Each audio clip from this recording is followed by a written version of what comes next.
This is exactly how to fill out a W-4, step by step, simple version, no tax jargon. The W-4 tells your employer how much tax to take out of each paycheck. Get it right, and you won't owe a surprise bill in April, or hand the IRS a free loan all year. You'll need your Social Security number and rough numbers for any second income. We're using FormsPal's free online editor. Let's start with Step 1. Step 1, Line A. Your first name and middle initial, then your last name, exactly as they appear on your Social Security card. Our example filer is Anna Baker. Line B, your Social Security number. Double-check the digits. If this doesn't match Social Security records, your withholding can get misapplied. Then your address, street and apartment number, and below it, your city, state, and zip code.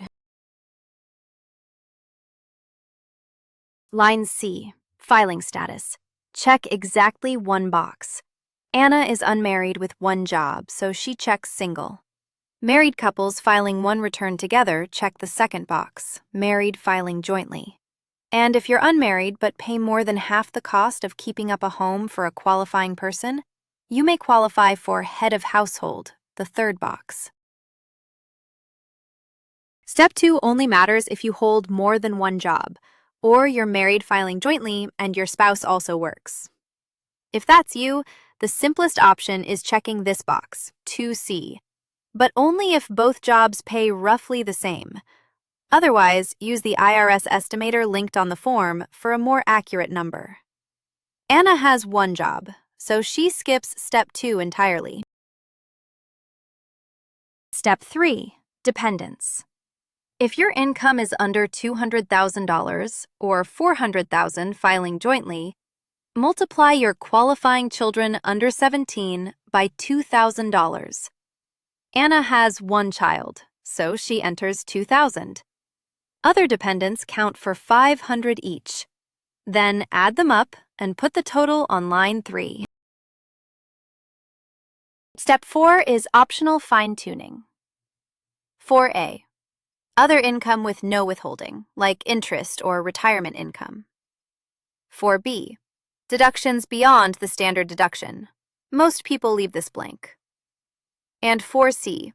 Any extra tax you want withheld from each paycheck.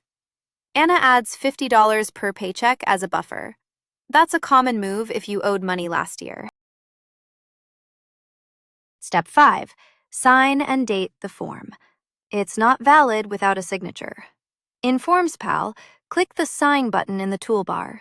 Type your name, draw it with your mouse, or upload an image. This last block at the bottom, employer name, first date of employment, and EIN, is not yours to fill. Your employer completes it. Leave it blank. That's it. Your W-4 is done. Click Done, then download my PDF now and hand it to your employer or HR, not the IRS. And remember, you can file a new W-4 anytime your situation changes. New job, marriage, new baby? Fill yours out free at formspal.com.